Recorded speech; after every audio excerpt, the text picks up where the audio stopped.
প্ৰিয় দৰ্শক, এই ভিডিঅ'টিত মই আপোনালোকলৈ লৈ আনিছোঁ এটি শিক্ষা বিভাগৰ দ্বাৰা জাৰি কৰা এটি বৰ ধুনীয়া খবৰ বুলি ক'ম মই। কাৰণ এই যিটো ব্যৱস্থা বহু বছৰ পূৰ্বে কেন্দ্ৰীয় চৰকাৰৰ শিক্ষা বিভাগে উঠাই দিছিল, আৰু সেয়া আছিল যে স্কুলত যদি কোনোবাই ফেইল কৰে, সেই ফেইল কৰাকো মানে আৰু ধৰি থাকিব নিদিয়ে, যেনে তেনে কিবা কিবি কৰি তাক পাছ কৰাই দিব লাগে। তাৰ বাবে শিক্ষা বিভাগৰ বহুত কিন্তু প্ৰব্লেম হৈছে। মানে শিক্ষা বিভাগৰ মই নকওঁ, আমাৰ শিক্ষা ব্যৱস্থাত কিন্তু বহুতখিনি মানে আখুৱা দেখা পোৱা গৈছিল বা এতিয়াও গৈ আছে সেইটো। কাৰণ যদি এজন ষ্টুডেণ্টে নোৱাৰেই, তথাপিও তাক যদি এনেই পাছ কৰি দিয়া হয়, তাৰপিছত গৈ তেওঁ মেট্ৰিকলৈকে গৈ পালে, কাৰণ তেওঁতো পাছ কৰিয়ে আছে, তেওঁতো আৰু ক'ৰবাত যদি তেওঁ ক'ৰবাত দুৰ্বলতা আছিল, তেওঁ সেই দুৰ্বলতাত কাম নকৰিলে। ঘৰৰ পৰাও পেৰেণ্টছসকলেও বা স্কুল ফালৰ পৰাও কোনো ধৰণৰ মানে ব্যৱস্থা লোৱা নগ'ল, কাৰণ সকলোৱে পাছ, সৰ্বশিক্ষা সকলো পাছ। আৰু গতিকে ন' ডিটেনশ্যন পলিচি হোৱাৰ কাৰণে ক'ৰবাত নহয় ক'ৰবাত আমাৰ বহুত ক্ষতি হৈছিল। এতিয়া কেন্দ্ৰীয় চৰকাৰে নটিফিকেশ্যন এটা জাৰি কৰিছে আৰু কৈছে যে ন' ডিটেনশ্যন পলিচি আৰু নেথাকে, আৰু সেয়া আৰম্ভ হ'ব ক্লাছ 5ৰ পৰা ক্লাছ 8 ষ্টুডেণ্টৰ ভিতৰত।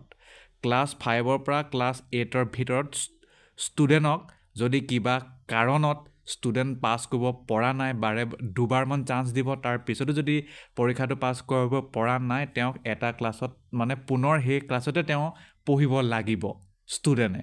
গতিকে তেওঁ একেটা ক্লাছতে পঢ়ি থাকিব লাগিব। এইটো ৰাইট টু এডুকেশ্যন যিটো এক্ট আছে, তাত মানে এইটো এটা এমেণ্ডমেণ্ট সংশোধন কৰা হৈছে। আৰু আপোনালোকেতো জানে যে শিক্ষা বিভাগ মানে শিক্ষাটো হৈছে এটা ষ্টেট মানে বিষয়। কেন্দ্ৰীয় চৰকাৰে বা কেন্দ্ৰীয় সেইটো নিয়ম নীতি বনাব পাৰে, কিন্তু ৰাজ্যই যে মানিবই লাগিব তাৰ বাধ্যবাধকতা নাই। কিন্তু আশা কৰিছোঁ অসম চৰকাৰে সেইটো গ্ৰহণ কৰিব, নহ'লে এয়া এতিয়া লগালগ ইমিডিয়েট ইমপ্লিমেণ্টেশ্যন হ'ব 300ৰো অধিক স্কুল, যি স্কুল চেণ্ট্ৰেল গভৰ্ণমেণ্টে ৰান কৰে, যেনে কেন্দ্ৰীয় বিদ্যালয়, নবোদয়া বিদ্যালয়, সৈনিক স্কুল। কিন্তু ইয়াত আৰু এটা কথা কৈছে, এলিমেণ্টেৰী এডুকেশ্যন কমপ্লিট নকৰালৈকে কোনো ছাত্ৰ বা ছাত্ৰীক কিন্তু এবলিছ বা তেওঁক মানে ড্ৰপ আউট হ'বলৈ দিয়া নহয়। মানে তেওঁক স্কুল এৰি গুচি যোৱা, তুমি বাৰে বাৰে ফেইল কৰি আছা, সেইটো ক'ব নোৱাৰে, বৰঞ্চ তেওঁক মানে হেল্প কৰি পাছ কৰাব লাগিব। কিন্তু তেওঁ তাৰ পিছতো যদি তেওঁ পৰা নাই, তেওঁ কিন্তু এবছৰ বহিব লাগিব। এবছৰ হ'লে এবছৰ, 2 বছৰ হ'লে 2 বছৰ। গতিকে সেই ফেইল কৰা ছিষ্টেমটো এতিয়া ঘূৰি আহিছে। ফেইল কৰা ছিষ্টেমটো আগত নাছিল, সকলোৱে পাছ কৰি যায়। তাৰ পৰা কিন্তু মই ব্যক্তিগতভাৱে দেখিছোঁ এনে বহুত মানে প্ৰব্লেম সৃষ্টি হোৱা। আপোনালোকেও সেইটো জানিব পাৰে, নিজৰ মতামত ৰাখিব পাৰে। The center has scrapped the no detention policy for classes 5 and 8 in school governed by it, allowing them to fail students who do not clear the year-end exams according to official. যদি পৰীক্ষা fail কৰে, annual যিটো পৰীক্ষা মানে semester পৰীক্ষাও হয় স্কুলত, গতিকে তাতো ফেইল কৰিছে, ফাইনেলটো ফেইল কৰিছে, তেতিয়াহ'লে তেওঁক আৰু ৰখাই দিয়া যাব ক্লাছ 5ৰ পৰা 8লৈকে বা ক্লাছ 5 আৰু 8। Following the amendment to the Right to Education Act (RTE) in 2019, at least 16 states and 2 union territories have already done away with the no detention policy for the 2 classes. কিন্তু Right to Education Act 2019 চনৰ এমেণ্ডমেণ্টৰ মতে at least 16টা ৰাজ্যৰ 2টা union টেৰিটৰীয়ে no detention policy এইটো মানে তেওঁলোকে মানে এইটো ভাল পোৱা নাছিল। According to a Gazette notification, after the conduct of regular examination, if a child fails to fulfill the promotion criteria as notified from time to time, he shall be given additional instruction and opportunity for re-examination within a period of 2 months from the date of declaration of result.